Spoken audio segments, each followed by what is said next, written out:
pasien dan salam sejahtera. Kenalkan, saya Dr. Laurencia Monika, spesialis anak.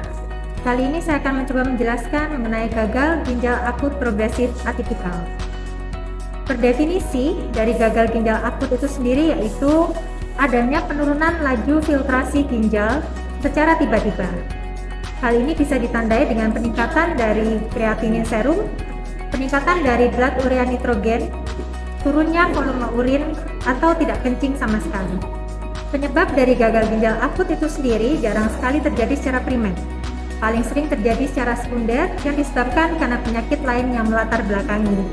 Pada anak balita bisa disebabkan karena diare dengan dehidrasi, shock pada demam berdarah, atau adanya kelainan kongenital baik pada ginjal maupun pada saluran kemih yang berat. Sedangkan penyebab dari gagal ginjal akut progresif atipikal itu sendiri belum jelas. Hipotesis yang ada atau dugaan yang ada yaitu bisa disebabkan karena infeksi dari SARS-CoV-2, salah satu komplikasi dari post-COVID, atau salah satu komplikasi dari MIS-C. Penyebab yang lainnya seperti intoksikasi atau penyebab bakteri atau virus yang lainnya masih diinvestigasi dan belum jelas. Untuk definisi operasional dari gagal ginjal akut progresif atipikal itu sendiri, yang pertama dikatakan suspek bila ditemukan pada anak usia 0-18 tahun dengan penurunan volume kencing atau tidak kencing sama sekali. Yang kedua dikatakan probable bila memenuhi kriteria suspek ditambah dengan beberapa kriteria yang lain, yaitu yang pertama tidak ada riwayat penyakit ginjal sebelumnya, tidak ada riwayat penyakit ginjal kronis sebelumnya, didapatkan gejala prodromal seperti demam, batuk, pilek, kemudian diare, mual, dan muntah, dan ada peningkatan dari kreatinin maupun ureum dari serum. Yang terakhir yaitu pada pemeriksaan USG tidak didapatkan kelainan baik bentuk maupun pada isinya, di mana pada isinya tidak ditemukan batu, kista, dan lain sebagainya. Untuk tata laksana dari gagal ginjal akut progresif atipikal yaitu dilakukan screening di masyarakat maupun di vaskes kesehatan. Untuk di masyarakat, bila ditemukan anak usia 0-18 tahun dengan gejala seperti demam, batuk, pilek, diare, mual, dan muntah, segera bawalah ke fasilitas kesehatan terdekat.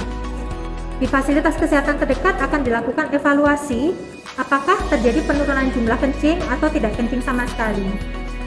Bila pada 6-12 jam didapatkan produksi urin kurang dari setengah cc per kilo per jam atau tidak didapatkan kencing pada 6-8 jam di siang hari, maka dugaan ke arah gagal ginjal akut progresif atipikal ini bisa ditegakkan. Maka segera rujuk ke rumah sakit terdekat untuk evaluasi lebih lanjut. Apa yang bisa kita lakukan saat ini untuk mencegah terjadinya komplikasi dari gagal ginjal akut progresif atipikal ini? Yang pertama, jangan panik. Yang kedua, lakukan penapisan di level masyarakat terlebih dahulu. Bila didapatkan anak usia 0-18 tahun dengan penurunan jumlah urin ataupun tidak kencing sama sekali dan didapatkan gejala infeksi seperti demam, batuk, pilek, diare, dan muntah, segera bawalah ke fasilitas kesehatan terdekat. Kemudian berikutnya, jangan berikan obat-obatan tanpa advis dokter. Hentikan pemberian obat-obatan secara sembarangan untuk mencegah hal-hal yang tidak diinginkan.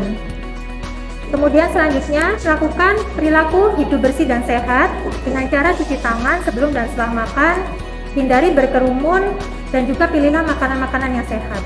Apabila didapatkan gejala-gejala seperti yang sudah disebutkan di atas, bawalah segera ke dokter atau fasilitas kesehatan terdekat. Bisa juga dibawa ke rumah sakit kami, yaitu Rumah Sakit Universitas Brawijaya. Salam sehat dan selalu semangat!